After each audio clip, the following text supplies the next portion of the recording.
मी doctor Ramesh Thorat, ज्येष्ठ रंगकर्मी, ज्येष्ठ नाट्यशिने कलावंत, आपणा सर्वांना एक आनंदाची बातमी देऊ इच्छितो.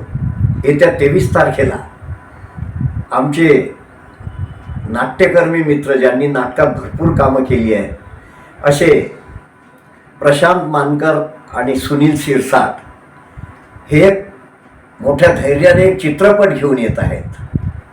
त्याचं नाव आहे बिलोरी. निर्माता आहे प्रशांत मानकर आणि दिग्दर्शक आहे सुनील शिरसाट. या पोरांना पाहून खूप आनंद होतो. यांनी खूप मोठी झेप घेतली आहे.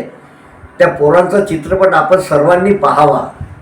23 तारखेला हा चित्रपट सर्वत्र प्रदर्शित होत आहे, संपूर्ण महाराष्ट्रभर, 23 मेला. तर तो आपण अवश्य बघावा आणि या पोरांना प्रोत्साहित करावं ही विनंती. आता मराठी चित्रपटांनी खूप मोठी झेप घेतली आहे. त्यातलाच हा एक उत्कृष्ट चित्रपट सुनील शिरसाट यांनी दिग्दर्शित केलेला आहे. तो आपण अवश्य बघावा ही माझी नम्र विनंती.